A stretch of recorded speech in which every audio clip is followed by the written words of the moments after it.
In 2020, presidential candidates sent a lot of text messages.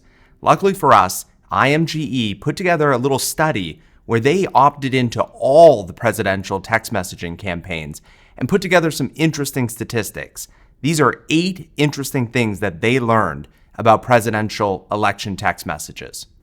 Number 1, all presidential text messages came from a short code.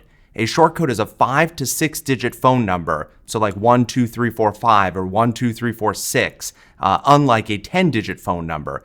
These phone numbers are easier to remember and they can send higher volume of SMS and MMS messages, so perfect for a presidential candidate. Number 2, there was a low use of MMS messaging in the 2020 presidential election. So there's the difference between SMS and MMS messaging. SMS is 160 characters of plain text.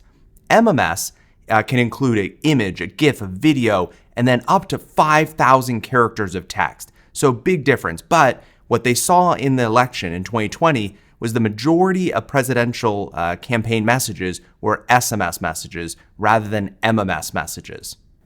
Number 3, the average length of a presidential candidate campaign message was 170 characters compared to the longest message that they received, which was 249 characters.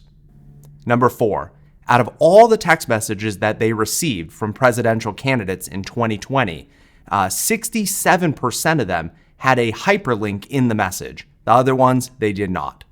Number 5, 46% of all text messages sent by presidential candidates were a direct ask for a donation. The rest were not. Number 6, the most common day to receive a text message from a presidential candidate was Tuesday.